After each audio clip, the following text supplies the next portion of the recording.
రూ. 10 జీవో, రూ. 5 జీవోలు ఇత్తడు మన సినిమాలకి. ఒక్క అవినీతి కేసు పెట్టండిరా ఎవడన్నా పవన్ కళ్యాణ్ మీద. ఇప్పుడు అధికారంలో ఉన్నాడు గదా! రేపొద్దున మీరు అధికారంలోకొచ్చిన తర్వాతైనా, పలానా చోట పవన్ కళ్యాణ్ ఇంత అవినీతి చేశాడు అని ఒక్క కేసు పెట్టండి. దీనమ్మ నేను వదిలేస్తా పవన్ కళ్యాణ్ ఫ్యానిజం చేయడం. నేను చేయను సపోర్ట్. కళ్యాణ్ కాదు. కళ్యాణ్ తీసుకున్న పోర్ట్‌ఫోలియోలో ఎక్కడైనా ఆ! డిపార్ట్‌మెంట్‌లో. ఎక్కడైనా ఫండ్స్ మిస్‌యూజ్ అయింది అని చెప్పి ఒక్కటి. రేపు ఈ 5 సంవత్సరాలు పోనీ 10 సంవత్సరాల తర్వాతైనా పోనీ మీరెప్పుడైనా వచ్చినప్పుడు, అలాంటి ఎలిగేషన్ ఒక్కటి పవన్ కళ్యాణ్ మీద చేయండి మీరు. నేను చెప్తున్నాగా నేను వదిలేస్తా పవన్ కళ్యాణ్‌ని. మావాడి క్యారెక్టర్ రా బాబు అది. నిజంగా సంపాదించుకోవాలనుకుంటే ఇప్పుడు గాదు. లవడా చాలా మందికి తెలీదేమో మీకు. సౌత్‌లో పెప్సీకి ఫస్ట్ అంబాసిడర్ పవన్ కళ్యాణ్. ఇన్ని సంవత్సరాల్లో ఎప్పుడు అంబాసిడర్ పవన్ కళ్యాణ్ పెప్సీకి? 2000 సంవత్సరంలో అంబాసిడర్ పవన్ కళ్యాణ్. 24 ఏళ్ల ముందు. ఈ 24 ఏళ్లలో యాడ్ ఫిల్మ్స్, కమర్షియల్స్ చేసుంటే, మా వోడు ఈరోజు చెప్తున్నా టీఎఫ్ఐలో రిచెస్ట్ యాక్టర్ అయ్యేవాడు. ఏది చేయలా. జస్ట్ ఇదిగో ఒక చిన్న ఇది పలానాది వచ్చింది సాఫ్ట్ డ్రింక్స్ మంచివి కావు. దాంట్లో ఏవో పెస్టిసైడ్స్ ఉన్నాయి, ఇంకోటి ఉన్నాయి. టప్పని వదిలేసాడు అంతే కాంట్రాక్ట్.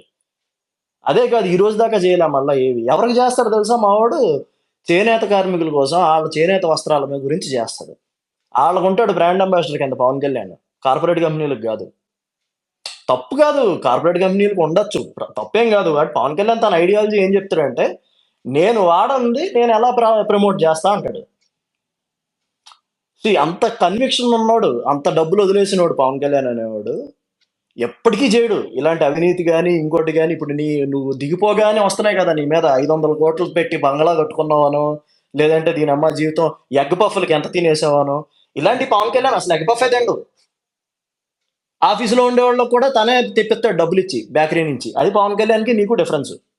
నువ్వు మహా అయితే మాక్సిమం నువ్వేం చేయగలవంటే రూ. 5 జీవో ఇవ్వగలవు.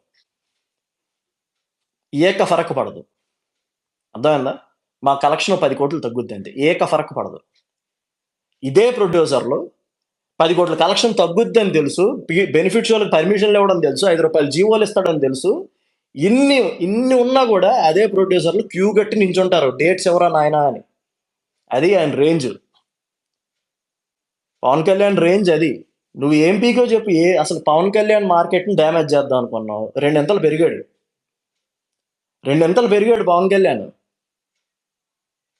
నువ్వు ఏమి పీకలేవు లిటరల్‌గా చెప్తున్నా నేను. ఎందుకంటే మంచోడిని తొక్కేయచ్చు. చిరంజీవి గారిని మీరు తొక్కేశారు చూసారా? మీడియా వాడి, ఇంకోటి వాడి. మీ నాయన వాళ్ళ హోటల్‌లో సోదాలు చేయించి. మంచోడిని తొక్కేయచ్చు. మొండోడిని తొక్కలేవు. మొండోడిని తొక్కేవంటే కాలు తీసేస్తాడు. పవన్ కళ్యాణ్ మొండోడు. అర్థమైందా? సావో రేవో అక్కడే తేల్చుకుందాం అని వెళ్తాడు పవన్ కళ్యాణ్. దిగితే. కాబట్టి మొండోడితో పెట్టుకోకు. ఈడికన్నా మొండోడిని నేను రాసిస్తా. నువ్వు నీ లైఫ్‌లో కలవవు మళ్ళా.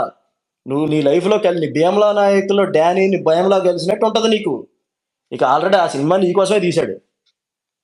లేదంటే మలయాళంలో ఆడెవడో చేసిన సినిమా మాకేం పని నీకోసమే తీశాడు ఆ సినిమా.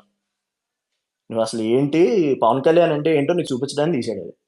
ఆ తర్వాత నీకు సినిమా రియల్ లైఫ్‌లో కూడా చూపించాడు. 11 వచ్చినాయి నీకు లాస్ట్‌కి ఆయనతో పెట్టుకొని. సో, ఇది పవన్ కళ్యాణ్. కాబట్టి మాక్సిమం నువ్వు జీవో ఇచ్చుకోగలవు అంతే. రేపొద్దున్న గవర్నమెంట్‌లోకొచ్చినా. అంతేగాని అవినీతి అని చెప్పి వేలెత్తి చూపించలేవు పవన్ కళ్యాణ్.